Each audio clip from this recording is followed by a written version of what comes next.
Bonjour à tous, nous sommes aujourd'hui le mardi 16 septembre et nous avons officiellement la fin de l'été puisque c'est le retour des pulls pour les journaux, mais en réalité ce qui jette un froid sur mon cœur c'est évidemment la retraite footballistique de Samuel Umtiti et ce sera le sujet d'ouverture du journal. Nous parlerons ensuite de l'épineuse question du stade du FC Barcelone, plus particulièrement de la rencontre face au Paris Saint-Germain, où se tiendra-t-elle, de Ligue 1+ qui passe un cap symbolique, du calendrier où on a des déclarations de l'UEFA qui sont d'un cynisme et d'une hypocrisie absolument formidable, et puis on parlera de la RefCam, la petite nouveauté qu'on avait vue à la Coupe du Monde des clubs, comment ça se passe du côté de la Serie A, et je vais rager sur les arbitres, je vous préviens d'avance. Installez-vous confortablement et bienvenue pour le journal du jour.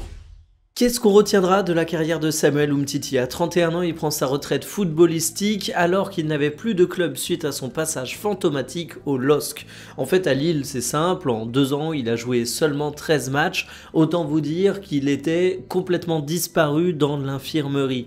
C'est quelque chose qui m'a fait mal au cœur parce qu'il avait été prêté par le FC Barcelone à Lecce et du côté de l'Italie, il avait réussi à faire une saison pleine, il avait seulement manqué 2 ou 3 matchs pour blessure et du coup, j'avais de l'espoir sur le fait qu'il relance sa carrière au LOSC, mais voilà, le champion du monde 2018 n'aura jamais été épargné par les blessures et ça a véritablement détruit la seconde partie de sa carrière. Samuel Umtiti, on retient de lui son but face à la Belgique, c'est un véritable héros français, il a disputé cette Coupe du Monde en partie blessé, beaucoup disent que c'est justement ça qui a coûté la santé de son genou et les blessures qu'il a ensuite traînées à répétition, mais malgré tout, moi Umtiti j'ai envie de retenir le positif. J'ai envie de retenir le fait que c'est une légende de l'Olympique Lyonnais, qu'il a apporté beaucoup de bonheur aux supporters de ce club, qu'il a ensuite réussi à s'imposer au Barça, ce qui est vraiment pas donné à tout le monde, qu'il a apporté une Coupe du Monde à la France et qu'ensuite ça a été plus complexe, mais que le mec n'a jamais lâché, a toujours essayé de pratiquer le métier qu'il aime. Alors certes, 31 ans ça fait tôt pour une retraite footballistique, mais à un moment il faut arrêter les frais. J'espère qu'il s'épanouira dans sa prochaine carrière. J'espère qu'on le verra également dans le foot parce que je pense que c'est un mec qui a une énorme cote de sympathie en France, qui est posé, qui est intelligent, qui a du recul sur les choses, son parcours lui en apporte forcément. Bref, merci pour tout Big Sam. Énième rebondissement pour Barça PSG alors que hier la presse annonçait que le match devrait se dérouler dans un Camp Nou avec une jauge de spectateurs réduite mais que le Barça pouvait bel et bien compter sur sa maison. Et bien ce matin on nous annonce qu'en fait le match devrait se tenir du côté de Montjuïc. Le Barça n'a pas envie de prendre de risques et du coup ils sont un petit peu obligés de se reporter sur cette option de secours. Le dernier match du Barça il avait eu lieu au stade Johan Cruyff devant 6000 personnes, ce qui, en termes de billetterie, serait une catastrophe pour un match de Ligue des Champions, mais de toute façon n'est pas autorisé par l'UEFA parce que tu as des standards à respecter pour les matchs de Champions League. Le Camp Nou, c'est un vrai sujet parce que les travaux ils prennent du retard, parce que vu que les travaux prennent du retard, tu as des autorisations de la mairie qui se font attendre, et parce que finalement, économiquement, c'est un vrai problème. Quand tu regardes comment le Barça a prévu sa saison, ce qu'ils ont budgétisé, c'était pas dans les comptes le fait que tu allais avoir besoin de louer à nouveau Montjuïc, le fait que tu pouvais pas compter sur une billetterie ultra remplie, alors que le but de la rénovation du Camp Nou, c'est quand même avoir un stade qui te permet de faire venir beaucoup de monde pour un billet moyen qui est important, parce qu'il n'y a pas que le fait de payer son billet au stade, il y a l'expérience globale qui va être vendue. Bref, je suis pressé de voir le dénouement, mais je suis vraiment surtout pressé de voir le Barça sortir de cette galère. Tout va pas bien pour notre Ligue 1, très loin de là, mais il y a au moins une bonne nouvelle, Ligue 1+ a passé le 1 million d'abonnés, et c'est une sacrée performance parce que finalement c'était l'objectif de la saison. On est aujourd'hui mi-septembre, autant vous dire que c'est vraiment pas mal. Alors évidemment, on va pas se voiler la face, 1 million d'abonnés c'est très bien pour Ligue 1+, mais c'est à des années-lumière du nombre d'abonnés qu'il faudrait pour que nos clubs français retrouvent ne serait-ce qu'une petite partie des droits TV qui touchaient durant les années fastes. Mais en attendant, ça on est au courant. On va pas remuer le couteau dans la plaie, c'est pas une nouveauté, on va essayer d'être positif et de prendre ce qu'il y a à prendre, et le cap du 1 million d'abonnés, ça reste une bonne nouvelle et c'était pas forcément un truc sur lequel on pouvait miser dès le départ.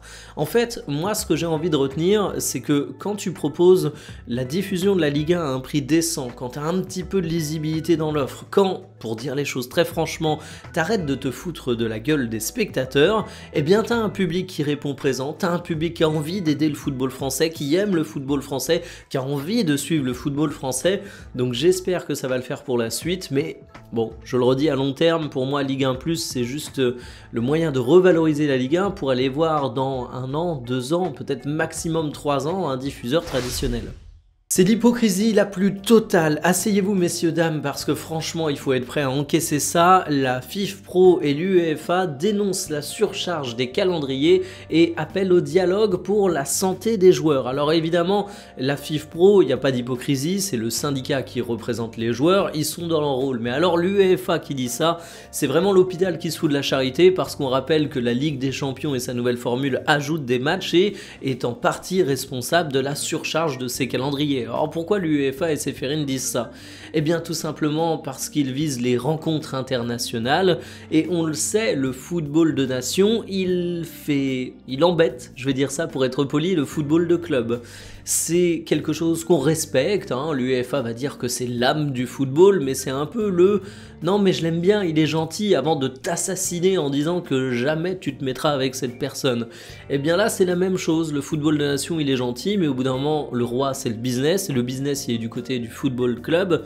Et puis pour l'UEFA c'est également l'occasion de mettre une petite balle indirecte à la FIFA, puisqu'il y a la Coupe du Monde des clubs qui s'est tenue cet été, ça ajoute des matchs dans le calendrier, l'UEFA est un petit peu en rivalité avec cette compétition qui pourrait faire de l'ombre dans quelques années à la Champions League. Bref, il y a de la politique, il y a du cynisme, mais alors l'intérêt qu'a l'UEFA pour la santé des joueurs, permettez-moi d'en douter, ils agissent en tout cas contrairement à ça. Les images que vous allez voir, elles viennent de la RefCam, c'est la grande nouveauté du football qu'on avait vu au cours de la Coupe du Monde des clubs, ça fait son apparition du côté de la Serie A, c'est une caméra qui est directement sur les arbitres. C'est fou, les réactions sont hyper enthousiastes, à part du côté des arbitres, et je dois vous avouer que les fédérations d'arbitres, c'est quelque chose que je déteste profondément. En fait, le patron du syndicat des arbitres en Italie va se plaindre du poids psychologique que ça fait peser sur les arbitres, et au passage, il va dire que la fédération italienne ne paie pas assez les arbitres. Alors on rappelle qu'en Serie A, un arbitre, même dans le bas du panier, il gagne au moins 100 000 € par saison, et pour les meilleurs arbitres italiens, ça monte à bien plus que ça. Donc je pense qu'à 100 000 € par saison, tu as de la sécurité financière, contrairement à ce qu'il dit. Mais sauf que, en fait, tu regardes la fédération des arbitres, c'est toujours des positions réactionnaires, de la réticence au changement, un corporatisme crasseux.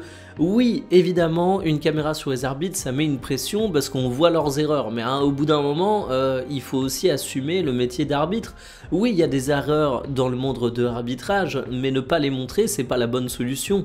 Ce qu'il faut faire, c'est plutôt aider à comprendre le métier d'arbitre, rappeler que c'est compliqué d'arbitrer, que c'est effectivement une vraie difficulté et que l'erreur, ça peut arriver, mais alors tout planquer sous le tapis, c'est pas la solution. Être contre les caméras, être contre la sonorisation, c'est une énorme connerie, et j'ai même envie de dire qu'ils voient tout négativement, mais qu'en fait la RefCam ça peut être un atout pour les arbitres et pour l'empathie qu'on a pour eux, parce que quand tu vois la caméra d'un arbitre, que tu vois 5-6 joueurs qui courent vers l'arbitre, qui sont hyper agressifs, qui lui parlent mal, bah tu comprends que l'arbitre parfois il est un peu tendu au cours d'une rencontre parce qu'il n'est pas respecté par les joueurs, et la caméra elle montre également ça. Mais non, du côté de la fédération italienne des arbitres, on préfère être sur la défensive, craindre le changement. C'est fatigant, mais en tout cas moi je trouve que les images produites sont incroyables et que c'est une belle nouveauté pour le football. Terminé pour le journal du jour. Hier on parlait de l'Olympique de Marseille et de sa campagne de Ligue des Champions. Évidemment aujourd'hui nous allons parler du Paris Saint-Germain et de sa campagne de Ligue des Champions. C'est pas un suspense incroyable, je l'avais un petit peu annoncé. Donc je vous donne rendez-vous aux alentours de 17 h, kiffez bien votre journée. Pensez à Big Sam, je le redis. Des bisous, salut.